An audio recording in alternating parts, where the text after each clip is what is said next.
শুভ জন্মাষ্টমীর অনেক অনেক শুভেচ্ছা। বাড়ি যাবি?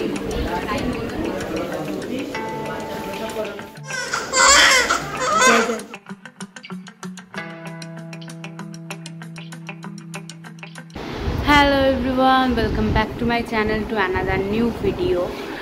আজ হচ্ছে 26 অগস্ট আর আজ হচ্ছে জন্মাষ্টমী।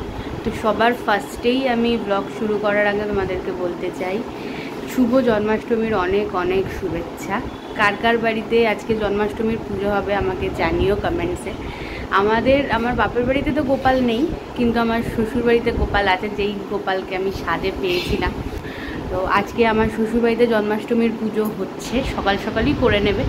থাম্বনেল দেখে তোমরা তো আইডিয়া করেই নিয়েছো এই ব্লগটা কিসের ওপর হতে চলেছে। এটা হচ্ছে আমার ডেলিভারি ডে ব্লগ, আর এখন ঘড়িতে বেজে গেছে হচ্ছে 8:25। 8:25-এর বেশিই হয়ে গেছে। তো আমি স্নান ঠান করে রেডি ঠেডি হয়ে বসে আছি। টিঙ্কাই আসবে, কাকিমা আসবে, দুজনে আসবে। এসে আমাকে 9টার মধ্যে অ্যাডমিট হতে বলেছে নার্সিংহোমে। তো সেই জন্যই ওয়েট করছি। আর টেনশানের কথা যদি বলি যে টেনশান করছি কি করছি না, টেনশান আপাতত করছি না। আপাতত যেটা সত্যি কথা, আপাতত টেনশান করছি না।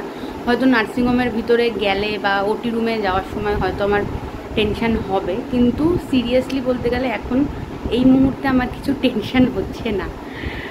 তো মা অনেক সকাল সকাল উঠে পড়েছে, উঠে মা এখন স্নান টান করে পুজো দিচ্ছে, আর আমি বসে আছি অপেক্ষা করছি। দীর্ঘ 9 মাসের আমার জার্নি কিভাবে কেটে গেল বুঝতেই পারিনি। এই মনে হয় জানতে পেরেছিলাম যে আমি মা হতে চলেছি, আর দেখো আজকে ঠিক 9 মাস কীভাবে কেটে গেল। তো এটাই, ব্লগ তো শুরু করেই দিয়েছি, সাথে থাকো, আমার আজকের পুরো ব্লগটা দেখতে থাকো। আমি যতটা পারবো ক্যাপচার করব, তারপরে বাকিটা আমার বোন ক্যাপচার করবে, তখন আমি আর পারবো না। তো যতটা পারবো অবশ্যই তোমাদের সাথে শেয়ার করার চেষ্টা করব। আর যারা তোমরা চ্যানেলে নতুন আসবে অবশ্যই চ্যানেলটা সাবস্ক্রাইব করে দিও। আর আমার পেজ আছে, ফেসবুক পেজ পিকেএস ক্রিয়েশন, সেটাকেও ফলো করে দিও। দেখতে থাকো। যেরকমটা ব্লগের শুরুতেই তোমাদেরকে বললাম যে মা আজকে সকাল সকাল পুজো দিতে বসেছে, আর মার এখানে পুজো দেওয়া প্রায় এখন কমপ্লিট। ঠাকুরকে খেতে দিচ্ছে, আর আমি ততক্ষণে সমস্ত ঠাকুরকে নমস্কার সেরে নিচ্ছি। তারপরে এসে বাড়ির সবাইকে প্রণাম করে নিচ্ছি। সবার ফার্স্টে দিদাকে প্রণাম করছি, আর টিঙ্কাইরাও কিন্তু ততক্ষণে চলে এসছে। এরপরে কাকিমাকে প্রণাম করে নিচ্ছি, আর তারপর মাকে প্রণাম করে নিচ্ছি। নিয়ে এখন আমি নার্সিংহোমে যাওয়ার উদ্দেশ্যে বেরিয়ে পড়েছি। আর আমি আর কাকিমা পিছনে পিছনে চলছি, আর টিঙ্কাই আগে চলছে। আর আমার মুখটা দেখে তোমরা বুঝতেই পারছো যে আমি এখনো পর্যন্ত একটুও টেনশন করছি না, কেমন হাসি খুশিভাবে যাচ্ছি। নার্সিংহোমে অ্যাডমিট হওয়ার সময় টিঙ্কাই, কাকিমা আর বোন আর আমি এই 4 জনই গেছিলাম। মা তখন যায়নি, মা ডেলিভারি হওয়ার সময় যাবে। আর আমার ডেলিভারি কিন্তু হয়েছে কল্যাণীর জয়মালা মেমোরিয়াল হসপিটালে। আর আমি এখন চলে এসেছি। সবার ফার্স্টে নার্সিংহোমে অ্যাডমিশনের জন্য যা যা ফর্মালিটিস আছে সেগুলো আমি এখন ফিল আপ করে নিচ্ছি। আমার যতটুকু যা ফর্ম ফিল আপের ছিল আমি করে দিয়েছি। এরপর টিঙ্কাইয়ের সাইন করার ব্যাপার, টিঙ্কাই সেগুলো করছে। আর ততক্ষণে আমাকে নিয়ে যাওয়া হচ্ছে, এবার আমাকে ওটির জন্যও রেডি করে দেওয়া হবে। তো বাড়ি থেকে যখন বেরিয়েছিলাম তখনের মুখ আর এখনের মুখের মধ্যে ডিফারেন্সটা তোমরা বুঝতে পারছো। যখনই কিন্তু আমার চ্যানেল হয়েছে তারপর থেকেই কিন্তু আমার প্রচণ্ড ভয় শুরু হয়েছে। আর তখন আমার একটাই জিনিস মনে হচ্ছিল যে সব কিছু ছেড়ে ছুড়ে আমি বাড়ি চলে যাই, আমার আর দরকার নেই।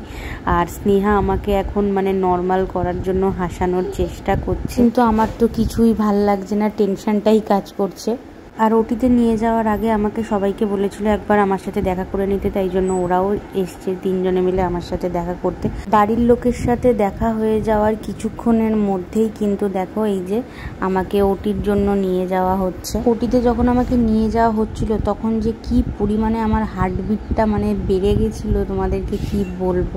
তারপরে বোন আর টিঙ্কাই দুজনে মিলে বাইরে অপেক্ষা করছিল যে কখন নিয়ে আসবে।